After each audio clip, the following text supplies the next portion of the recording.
Guys మనకి alias అని ఒక కాన్సెప్ట్ ఉంది. ఆ కాన్సెప్ట్ గురించి చూద్దాం గైస్. Very simple. ఈ అలియాస్ కాన్సెప్ట్ని మనము ఎలాగ ఇంప్లిమెంట్ చేస్తామంటే ప్రాక్టికల్గా ఈ యాజ్ అనే వర్డ్ వాడి చేస్తాం. ఫస్ట్ నేను మీకు ఒక ఎగ్జాంపుల్ చూపిస్తాను.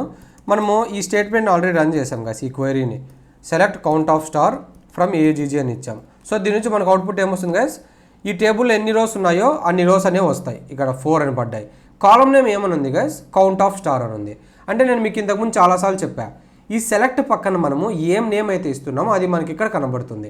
అది సమ్ ఆఫ్ కానీ, మిన్ ఆఫ్ కానీ, మ్యాక్స్ ఆఫ్ కానీ, A+1 కానీ, A+2 కానీ ఏమి ఇచ్చినా సరే సెలెక్ట్ పక్కన ఆ నేమ్ అనేది మనకి ఇక్కడ డిస్ప్లే అవుతుంది. అవునా కదా? సో నేను ఇప్పుడు ఏం చేయొచ్చు అంటే ఈ యాజ్ని వాడి నేను ముద్దు పేర్లు పెట్టుకోవచ్చు. ముద్దు పేరు సింపుల్గా మనం దీన్ని ఏమంటామంటే నిక్ నేమ్ అంటాం. ఓకేనా? అయితే ఈ ముద్దు పేర్లు, ఈ నిక్ నేమ్స్ ఎవరికి పెట్టాలి అంటే ఎక్కడెక్కడ వాడాలి అంటే యూజర్ డిఫైన్ నేమ్స్కి వాడచ్చు. ఓకేనా?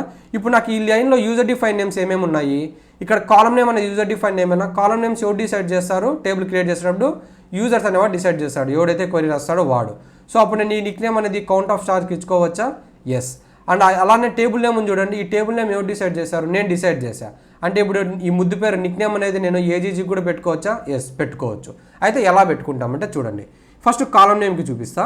ఈ కాలం నేమ్కి ఒక స్పేస్ ఇచ్చి యాజ్ అని వాడండి. ఇక్కడ చూడండి, నేను ఫస్ట్లో చెప్పా ఈ అలియాస్తో మీరు ప్రాక్టికల్గా వాడాలంటే యాజ్ అనే వర్డ్ వాడాలి. సో యాజ్ అని ఇచ్చి మీకు ఇష్టం వచ్చిన ముద్దు పేరు పెట్టుకోండి. ఫర్ ఎగ్జాంపుల్ ఇక్కడ నేను డాంకీ అని ఇస్తున్నా. ఓకేనా? సో ఇప్పుడు మనకు అవుట్పుట్లో ఏమొస్తుందో చూడండి, సెలెక్ట్ చేశాను, రన్ చేశా. ఇక్కడ అబ్జర్వ్ చేయండి, ఇంతకుముందు కౌంట్ ఆఫ్ స్టార్ అని వచ్చింది, కానీ ఇక్కడ నేను యాజ్ అని చెప్పి డాంకీ ఇచ్చా. అంటే దీనికి కౌంట్ ఆఫ్ స్టార్కి ఒక ముద్దు పేరు పెట్టుకున్నా డాంకీ అని. సో అందుకని చెప్పి నాకు ఇక్కడ డాంకీ అని పడింది. ఇప్పుడు సేమ్ అలానే నేను ఇక్కడ ఏం చేస్తున్నాను అంటే ఇక్కడ టేబుల్ నేమ్కి ఇక్కడ టేబుల్ నేమ్ ఉంది కదా ఏజీజీ అని, దీనికి పక్కన యాజ్ అని ఇచ్చి జోకర్ అని ఇస్తున్నా.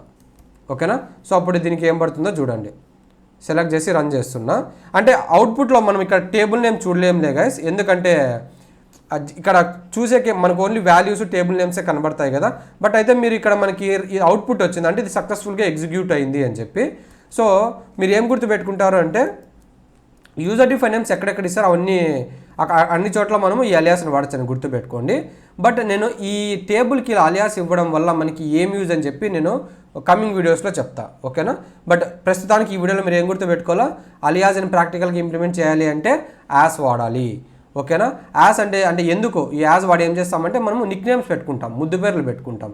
అయితే దేనికి ముద్దు పేరు పెడతామంటే యూజర్ డిఫైన్ నేమ్స్కి మాత్రమే.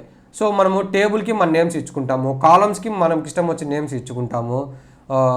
ఇంకెక్కడ ఇస్తాము గాయస్, అంతే ఈ ఇక్కడ 2 చోట్ల ఇస్తాం. సో అంటే ఈ 2 చోట్ల మనము వాడుకోవచ్చు. సో నేను ఇంతకుముందు చూపించా కదా, ఇదేం మాట కంటే వెళ్ళిపోతా, ఇంతకుముందు చూపించా, ఇది వండుకొని కాలం నేమ్స్కి ఇలా వాడతాం ఆ నిక్ నేమ్స్ అనేది, టేబుల్కి అయితే ఇలా ఇస్తాం. అంతే గాయస్. ఈ కాలం నేమ్కి ఇస్తే మనకి అవుట్పుట్లో కాలం నేమ్ అనేది చేంజ్ అవుతుంది. టేబుల్కి ఇస్తే ఏమవుతుందో నేను ఇంకా మీకు చూపించలేదు, బట్ దీనివల్ల ఒక యూజ్ ఉంది, నేను ఫ్యూచర్ వీడియోస్లో చూపిస్తా. ఓకేనా? And very very important point guys. ఓకేనా? బాగా గుర్తుపెట్టుకోండి. వెరీ వెరీ ఇంపార్టెంట్ పాయింట్ ఏమంటే ఇక్కడ యాజ్ అనేది as word is optional. As word is optional అంటే ఇప్పుడు ఈ లైన్ ఉంది కదా, ఇక్కడ కాపీ చేస్తున్నా, ఇక్కడ పేస్ట్ చేస్తున్నా. నేను ఇక్కడ ఏం చెప్పాను, యాజ్ వాడి మనం ఇక్కడ నిక్ నేమ్ ఇవ్వాలని చెప్పా. ఓకేనా? ఇలాగనే ఇవ్వచ్చు, లేదంటే ఈ యాజ్ తీసేసైనా సరే మనం ఇవ్వచ్చు. కాకపోతే స్పేస్ అనేది ఖచ్చితంగా ఉండాలి. ఓకేనా? స్పేస్ లేకపోతే మిస్టేక్ అయిపోతుంది. సో బాగా గుర్తుపెట్టుకోండి, మనం జనరల్గా అయితే యాజ్ అనే కీవర్డ్ని వాడాలా, అది రూల్, మీరు అలానే వాడండి. ఓకేనా? అదే గుడ్ ప్రాక్టీస్. కానీ ఒక ఆప్షనల్ ఏమంటే ఇక్కడ యాజ్ వాడాల్సిన అవసరం లేదు. యాజ్ వాడకుండా మీరు జస్ట్ ఒక స్పేస్ ఇచ్చినా కూడా సరే మనకు ఇదే పడుతుంది. ఇప్పుడు కౌంట్ ఆఫ్ స్టార్కి ముద్దు పేరు ఏమంటే డాంకీ అనే. సో దీన్ని సెలెక్ట్ చేసి రన్ చేస్తున్నా. ఇక్కడ చూడండి, అదే వచ్చిందా మనకి, డాంకీ అని వచ్చింది. సో ఇప్పుడు నేను ఇక్కడ ఏమైనా యాజ్ అని ఇచ్చానా, ఇవ్వలే, అయినా కూడా మనకి అవుట్పుట్లో పడింది. బట్ ఇది గుడ్ ప్రాక్టీస్ కాదు గైస్, మీరు దీన్ని ఏమి అంటే వాడొద్దండి రియల్ లైఫ్లో, మీరు యాజ్ అనే వాడండి. సో దీనికి కూడా అంతే సేమ్, జోకర్కి కూడా ఇలా ఇచ్చి ఈ యాజ్ అనేది తీసేస్తున్నా. కోర్స్ మీకు డిఫరెన్స్ ఏం తెలియదు, బట్ దీని నుంచి అయితే మనకు అవుట్పుట్ వస్తుంది చూడండి. సో అవుట్పుట్ వచ్చిందా అంటే మనము యాజ్ లేకుండా కూడా టేబుల్ నేమ్కి మనము ఇలా నేమ్ ఇచ్చుకోవచ్చు. సో ఇప్పుడు అర్థమైంది కదా. సో యాజ్ అనేది ఇక్కడ ఆప్షనల్ వర్డ్, బట్ అది గుడ్ ప్రాక్టీస్ కాదు, మీరు వాడొద్దండి. ఆ కాన్సెప్ట్ ఉంది కాబట్టి మీకు చెప్తున్నా, మీరు ఈ ఫస్ట్ ఫార్మేటే వాడండి. యా.